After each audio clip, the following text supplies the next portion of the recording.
हरे कृष्ण। वैराग्य का भ्रम होना। श्री भाई जी एक व्यक्ति को उसके पत्र के उत्तर में लिख रहे हैं, आपका कृपा पत्र मिला। आप लिखते हैं कि मुझे घर से वैराग्य हो गया है। घर में माता पिता, भाई बहन, स्त्री, बालक सभी हैं, परंतु किसी में मन नहीं अटकता, उनसे मन का मेल ही नहीं खाता, सबसे नफरत सी हो चली है। चाहता हूँ संसार त्याग कर वन में चला जाऊं, परंतु कठिनता यह है इस शरीर के सुख और आराम की इच्छा अभी बनी हुई है। कभी कभी पाप भावना भी मन में आ जाती है। काम क्रोध है ही, शारीरिक तकलीफ सहन नहीं होती। यहाँ तो कुछ कुछ लोग सेवा भी करते हैं। दुख तो यह है कि मुझसे भगवान का भजन भी नहीं होता। चित्त में उचाट सी रहती है कि कहीं भाग जाऊं। न घर सुहाता है, न कहीं भागते ही बनता है। चित्त शांत नहीं है, बताइए क्या करूं। आपने अपनी सच्ची हालत लिख दी, कुछ छिपाया नहीं। इससे मालूम होता है कि आपका हृदय बड़ा सरल है और सरल हृदय साधना करने पर बहुत ही शीघ्र भगवान का निवास स्थान बन जाता है। सच्ची बात तो यह है कि आपको वैराग्य नहीं हो गया है। वैराग्य होने पर काम क्रोध नहीं रह पाते, न सुख और आराम का ही ख्याल रहता है। जब किसी विषय में आसक्ति ही नहीं रही, तब कामना कैसे पैदा होती, और कामना न होने पर क्रोध भी क्यों कर होता।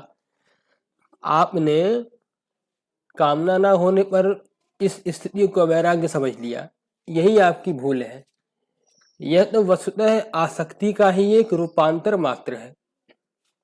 आपको जो नफरत सी हो चली है, घर वालों के प्रति घृणा होती है, इसका कारण यही है कि आप उनसे जैसा और जितना सुख चाहते हैं, अपनी कामना की जितनी पूर्ति आप उनसे करवाना चाहते हैं, उतनी नहीं हो पाती। बल्कि कभी कभी आपको ऐसा लगता है कि ये लोग तो मेरे सुख के मार्ग में बाधक हैं, मेरे मनोरथ के प्रतिकूल हैं। इसी से आप ही के शब्दों में उनसे आपके मन का मेल नहीं खाता, इसी से नफरत होती है। और आश्चर्य की बात तो यही है कि इसको आपने वैराग्य मान लिया। यह वैराग्य नहीं है, यह है झुंझलाहट भरी अकर्मण्यता, जो आपको कर्तव्य पथ से विमुख करना चाहती है। असल में आप जिनसे घृणा करते हैं, उनको छोड़ना नहीं चाहते। उनको छोड़ते आपको दुख होता है, क्योंकि उनमें आपकी सुदृढ़ आसक्ति है और आप उनको सर्वथा अपने अनुकूल तथा अपने सुख के साधक देखना चाहते हैं। इसीलिए चित्त में उचाट है, इसीलिए अशांति है, और इसी से आपकी बुद्धि कर्तव्य का निर्णय करने में असमर्थ हो रही है। आप मेरी इन बातों से अपनी स्थिति का मिलान करके देखिए, मुझे विश्वास है मेरी धारणा अक्षरशः सत्य साबित होगी। आप लिखते हैं भगवान का भजन नहीं होता, और मैं कहता हूं भजन हुए बिना वैराग्य हो ही नहीं सकता।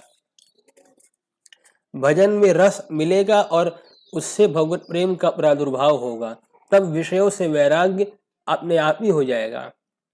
फिर कोई मनोरथ भी अपूर्ण नहीं रह जाएगा। आप जो कुछ भी चाहते हैं, सभी कुछ भगवान में पूर्ण है। सारे सुख, सारा आराम, कामनी, कांचन, कीर्ति, भोग, मोक्ष सभी कुछ उनमें है। उनको भूलकर, उनकी ओर से लापरवाह रहकर, भजन में चित्त न लगाकर जहाँ संसार को छोड़ने जाएंगे, वहां संसार और भी जोर से आपको जकड़ लेगा। यो भोगने से बंधन की रस्सी टूटेगी नहीं, उसकी गांठ और गहरी घुल जाएगी, पक्की हो जाएगी। अतएव पहले भगवान में अनुराग कीजिए, फिर आप ही विषयों में वैराग्य हो जाएगा। श्रीमद् भागवत में ब्रह्मा जी कहते हैं, न भारती में अंगम मृषो पलक्षते, न वे क्वचिन में मनसो मृषा गति, न मे ऋषि काड़ी पतंत्य सत्पथे, यन्मे हृदयोत्कंठ्यवता धृतो हरि। इसका मतलब है, प्रिय नारद जी, मैंने प्रेम पूर्ण और उत्कंठित हृदय से भगवान को हृदय में धारण कर लिया है। इससे न तो कभी मेरी वाणी असत्य को लक्ष्य करके निकलती है, और न कभी मन की गति मिथ्या की ओर होती है, और न मेरी इंद्रियां ही कभी असत मार्ग पर जाती हैं। मतलब यह है कि भगवान में मन लगने पर असत विषयों की ओर मन जाता ही नहीं। याद रखना चाहिए कि एकमात्र भगवान ही सत्य है और सब असत्य है। यही असली वैराग्य है। अतएव आप उससे वैराग्य न समझकर अपनी एक दुर्बलता समझिए और घर में ही प्रतिकूलता को सानंद सहते हुए भगवान का भजन करिए। जब तक मन में राग द्वेष है तब तक पूरी अनुकूलता कभी नहीं मिलेगी। भगवान ने गीता में कहा है, इंद्रिय से इंद्रियार्थे राग द्वेषो व्यवस्थितो तयोर्न वशमागच्छेत्तो ह्यास्य परिपंथिनो।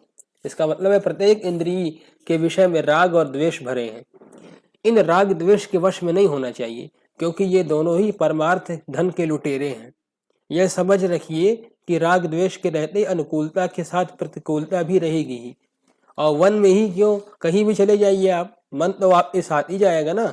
फिर केवल स्थान बदलने से क्या होगा? आप वृंदावन चले जाइए, आप केदारनाथ चले जाइए, क्या लाभ होता है? कुछ भी नहीं। जो तकलीफ यहाँ है वही वहां भी रहेगी, बल्कि नई जगह में शारीरिक आराम न मिलने पर और भी कष्ट का अनुभव होगा। घर वाले कितने ही प्रतिकूल हों, आखिर आपके दुख में तो साथ देते ही हैं, सेवा भी करते ही हैं। यह आपने भी स्वीकार किया है। अलग जाने पर यह भी नहीं मिलेगा।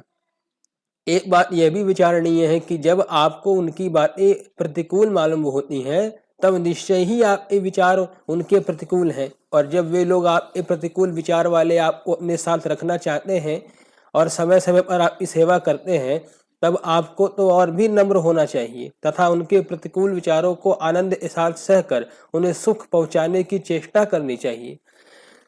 साथ ही यह भी सत्य है कि यहाँ जो कुछ भी सुख दुख आपको मिलता है, यह आपके ही पूर्वकृत कर्मों का फल है और भगवान ने आपके कल्याण के लिए इसका मंगल विधान किया है।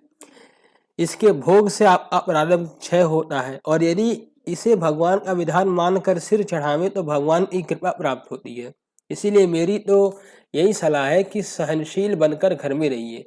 घर को भगवान का मंदिर और घर वालों को भगवत स्वरूप जानकर उनकी यथा योग्य सेवा कीजिए तथा श्री भगवान की कृपा पर विश्वास करके उनके पवित्र नाम का जप करते हुए उनके दिए हुए जीवन को उन्हीं के समर्पण करके आनंद से संसार यात्रा पूरी कीजिए।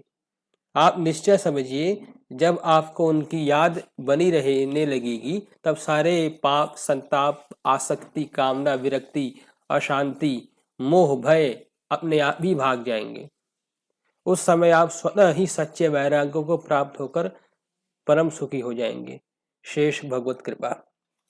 समाप्त। आप सबको ये वीडियो कैसा लगा कृपया कमेंट बॉक्स में बताएं। हरे कृष्ण। ज्ञानशिला को सब्सक्राइब करें, वीडियो को लाइक करें और स्वजनों के साथ शेयर करें। धन्यवाद।